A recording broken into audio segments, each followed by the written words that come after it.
Hello नमस्कार दोस्तों, आज मैं इस वीडियो में आपको बताने वाला हूँ बहुत ही बेसिक सी चीज़ें जो कि फ्रेट फॉरवर्डिंग में अगर आप एंट्री करते हैं या फ्रेट फॉरवर्डिंग में करियर बनाना चाहते हैं तो और या ऑलरेडी लोग जो जॉब कर रहे हैं फ्रेट फॉरवर्डिंग से रिलेटेड कंपनी में, ठीक है।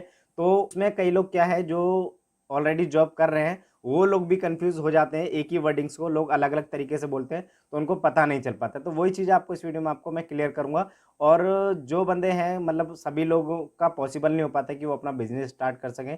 कोई भी अपना घरेलू दिक्कत होती है या फिर कोई भी इन्वेस्टमेंट के चलते भी कोई दिक्कत होती है तो वो लोग जॉब फाइंड करते हैं, ठीक है। तो जॉब फाइंड करते हैं तो इंटरव्यू में उनसे क्वेश्चन पूछा जाता है जिनके बारे में बिल्कुल भी नहीं पता होता है और एक्सपीरियंस मांगते हैं कि इसी कंपनी से रिलेटेड आपके पास एक्सपीरियंस है तो आपको जॉब मिल सकती है, ठीक है। तो आप लोगों ने भी देखा होगा कि अगर कहीं पे भी अगर आप जॉब अप्लाई करेंगे तो आप लोगों को मतलब एक्सपीरियंस होना बहुत ही ज़रूरी है, तभी कोई भी कंपनी उसको सेलेक्ट करती है, ठीक है।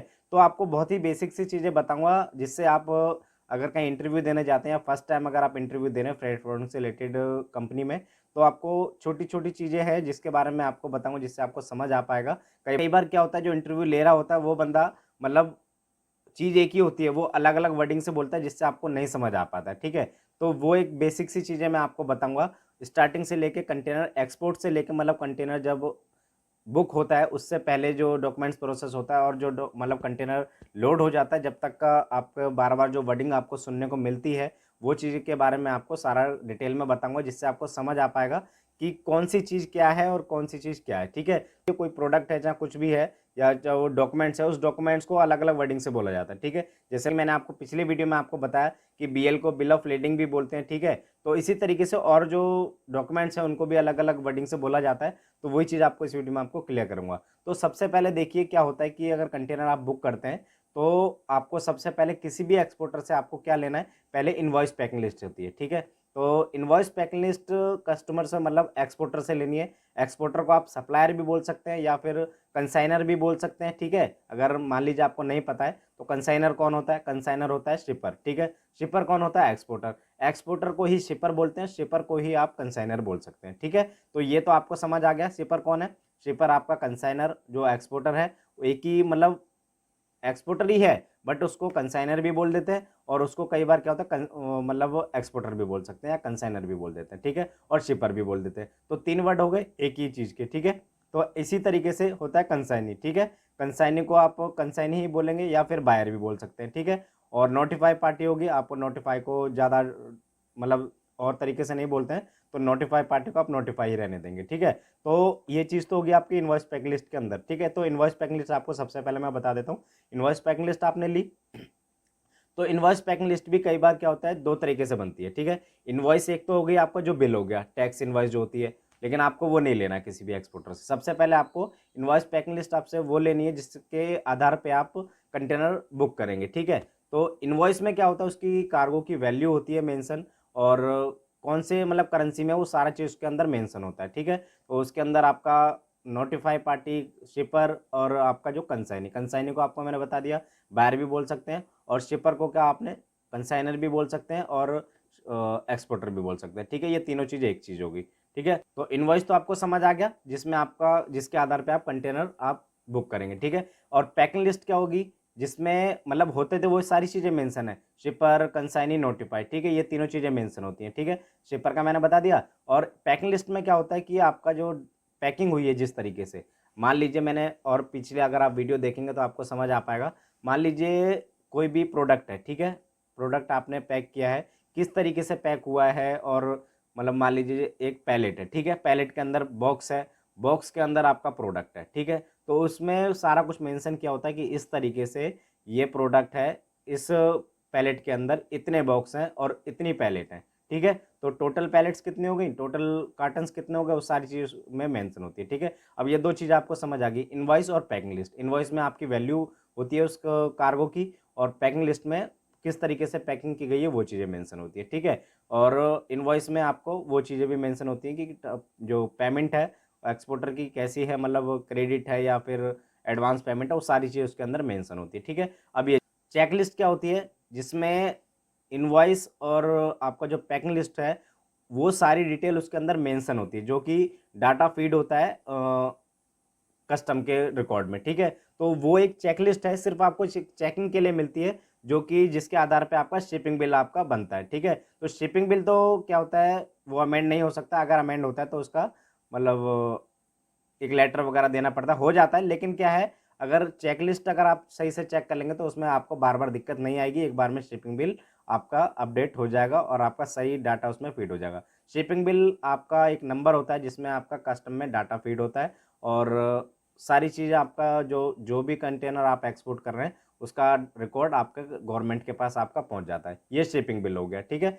अब बात होगी हमारी शिपिंग बिल तक, ठीक है। अब मान लीजिए हम लोग कंटेनर का बुकिंग करनी है, ठीक है। अब उसको कंटेनर की बुकिंग क्या बोलेंगे, एक तो सीआरओ हो गया, कंटेनर रिलीज ऑर्डर, ठीक है। इसको सीआरओ भी बोल सकते हैं आप, कंटेनर रिलीज ऑर्डर भी बोल सकते हैं और डिलीवरी ऑर्डर भी बोल सकते हैं, ठीक है। तो ये चीज़ भी आपका, अगर आपको नहीं समझ आती है तो इन चीज़ों को भी आप ध्यान रखिएगा। बुकिंग को बुकिंग भी बोल सकते हैं, जो कंटेनर की बुकिंग आप शिपिंग लाइन से ले रहे हैं तो उसको आप कंटेनर की बुकिंग भी बोल सकते हैं, ठीक है। कार्गो रिलीज ऑर्डर भी बोल सकते हैं, सीआरओ भी बोल सकते हैं, ठीक है। ये चीज़ आपको समझ आ गई, ठीक है।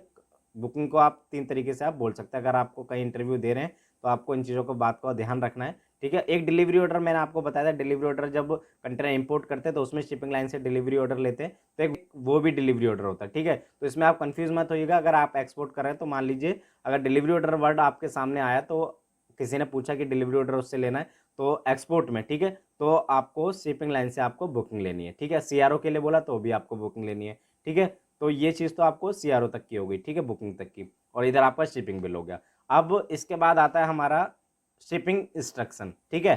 तो शिपिंग इंस्ट्रक्शन को तो आप शिपिंग इंस्ट्रक्शन ही बोलेंगे, लेकिन उसको मतलब उसका यूज़ क्या होता है, ठीक है। तो उसका यूज़ ये होता है कि अगर आप कोई भी बीएल ड्राफ्ट अगर आप बना रहे हैं, बीएल ड्राफ्ट में आपको बताऊंगा, तो शिपिंग इंस्ट्रक्शन एक वो होता है जो डॉक्यूमेंट्स आपको मतलब शिपिंग लाइन में अगर आप मान लीजिए कोरियर अगर आप कर रहे हैं तो उसमें भी उसमें ज़्यादा तो नहीं होता है, लेकिन उसमें सिर्फ कंसाइनी का और शिपर का आपका एड्रेस होता है, बाकी और कुछ नहीं होता। इसी तरीके से एक डॉक्यूमेंट्स होता है आपका, जब कंटेनर आप एक्सपोर्ट करते हैं तो जिसको बोलते हैं बिल ऑफ लेडिंग, ठीक है। और इसी को अगर इससे पहले का ड्राफ्ट बोलेंगे, मतलब बिल ऑफ लेडिंग फाइनल मिलने से पहले आप बीएल ड्राफ्ट बोलते हैं, ठीक है। तो ड्राफ्ट होता है जिससे आप चेक कर पाएंगे कि हमारी जो एक्सपोर्ट करने पे हम लोग जब कंटेनर एक्सपोर्ट करेंगे तो जो हमें फाइनल डॉक्यूमेंट मिलेगा तो उसमें हमें ये चीज़ें उसमें मेंशन होके चाहिए, इतना वेट था और इतना ये कंटेनर नंबर था और सारा कार्गो का डिटेल होता है, शिपर, कंसाइनी और आपका नोटिफाई, ठीक है। तो ये आपका ये हो गया। इससे पहले शिपिंग इंस्ट्रक्शन का मैं बता रहा था, तो शिपिंग इंस्ट्रक्शन क्या होता है, जब भी आप शिपिंग लाइन से अगर आप बुकिंग लेंगे तो आपको बीएल बनाने के लिए आपको एक वर्ड फाइल में शिपिंग इंस्ट्रक्शन आपको भेजना पड़ेगा, जो कि आपका वर्ड फाइल में होगा, ठीक है। तो जैसे ही आप शिपिंग इंस्ट्रक्शन आप मतलब इंस्ट्रक्शन देना है आपको, ठीक है, कि मेरा जो बीएल है इस तरीके से मेरा बीएल होना चाहिए, तो आप एक वर्ड फाइल में एक फॉर्मेट होता है, तो उस फॉर्मेट में आपको शिपिंग इंस्ट्रक्शन उसको शिपिंग लाइन को देना है। और वो जो आपको अपना डॉक्यूमेंट देगा शिपिंग इंस्ट्रक्शन देने के बाद, आपका जो डॉक्यूमेंट्स देगा जो शिपिंग लाइन, वो हो गया आपका बीएल ड्राफ्ट। आपका जैसे आपने शिपिंग इंस्ट्रक्शन उसको दे दिया कि मेरा इंस्ट्रक्शन देना है आपको, कि मतलब ये मेरा इंस्ट्रक्शन है, आप इसके आधार पे मेरा जो बीएल है आप बना के दीजिए। तो आपको एक शिपिंग बीएल देने से पहले आपको एक बीएल ड्राफ्ट देगा, ठीक है। तो शिपिंग इंस्ट्रक्शन आपको समझ आ गया कब मिल, और बीएल ड्राफ्ट आपको समझ आ गया कि बीएल ड्राफ्ट कब मिलेगा, ठीक है। अब ये हो गया शिपिंग इंस्ट्रक्शन और बीएल ड्राफ्ट, ठीक है। तो ये दो चीज़ आपको समझ आ गई। अब फाइनली आता है हमारा बिल ऑफ लेडिंग, जिससे आप बीएल भी बोल सकते हैं। अब बीएल भी 3-4 तरीके के होते हैं, मैं बता देता हूँ। तो आपको ये 3 चीज़ समझ आ गई, तो इंस्ट्रक्शन, बीएल ड्राफ्ट और आपका बिल ऑफ लेडिंग, ठीक है। ये तीनों है एक ही चीज़, मतलब अलग अलग है। शिपिंग इंस्ट्रक्शन आपका इंस्ट्रक्शन देना है उसको, उसके बाद आपको बीएल ड्राफ्ट मिलेगा और उसके बाद आपको बिल ऑफ लेडिंग मिलेगा जब आपका कंटेनर सेल हो जाएगा उसके बाद, ठीक है। तो ये आपको समझ आ गया।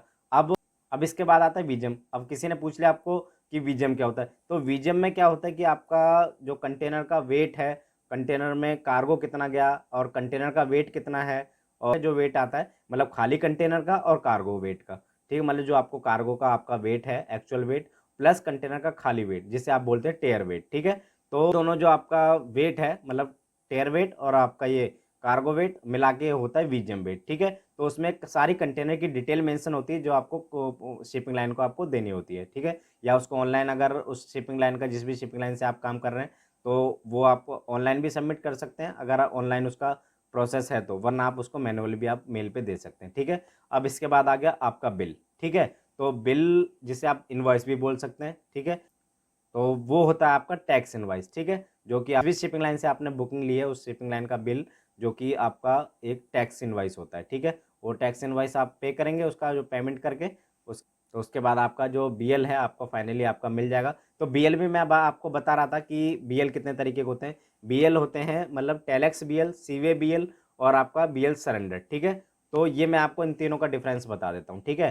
तो बिल ऑफ लेडिंग क्या होता है आपका, ओरिजिनल बिल ऑफ लेडिंग क्या होता है, आपको एक हार्ड कॉपी मिलेगी शिपिंग लाइन से, ठीक है। और जो टेलेक्स बीएल होता है, टेलेक्स में आप जैसे आपने उसको पेमेंट की, आपने बोला टेलेक्स बीएल मेरे को चाहिए, तो टेलेक्स बीएल क्या होता है, आपने जो ओरिजिनल बीएल लिया है उसको टेलेक्स करा देना है, ठीक है। टेलेक्स आप उसको सरेंडेड भी बोल सकते हैं, जिससे आपको हार्ड कॉपी आपके पास नहीं आएगी।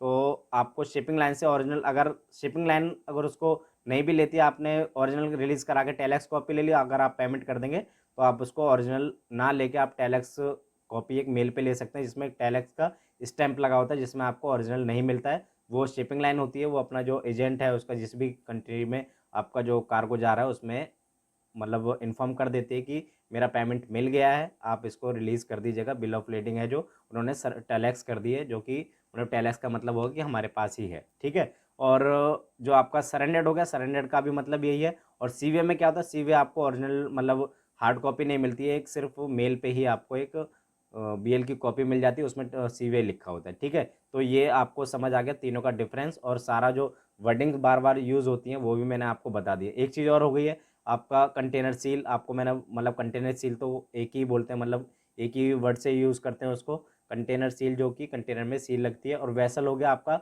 जिस भी कंटेनर मतलब वैसल में जो कंटेनर लोड होता है, मतलब सी में जो कंटेनर आपका जाएगा ना जिस भी वैसल पे, वैसल मीन्स हो गया आपका जहाज, ठीक है। तो उसको वैसल भी बोल देते हैं, और उसको जहा मतलब अगर अपनी भाषा में आप बोलना चाहें तो उसको पानी वाला जहाज भी बोल सकते हैं, ठीक है। तो ये चीज़ आपको मैंने सबको बता दी है, सारी चीज़ें आपको मतलब कन्फ्यूज़न नहीं होगी, जिससे आपको अगर कहीं भी इंटरव्यू देने जाते हैं या फिर अगर आप ऑलरेडी कहीं जॉब कर रहे हैं, अगर किसी ने कोई भी आपसे सवाल कर लिया तो आपको समझ आ पाएगा। तो इन्फॉर्मेशन अच्छी लगेगी तो वीडियो को एक लाइक जरूर कर दीजिएगा, चैनल को सब्सक्राइब कर लीजिए, बेल आइकन को प्रेस कर लीजिए, ताकि हमारी नई नई वीडियो के अपडेट्स आपको सबसे पहले मिल पाए। तो इस वीडियो में इतना ही, तो मिलते हैं नेक्स्ट वीडियो में एक नए टॉपिक के साथ, तब तक के लिए धन्यवाद।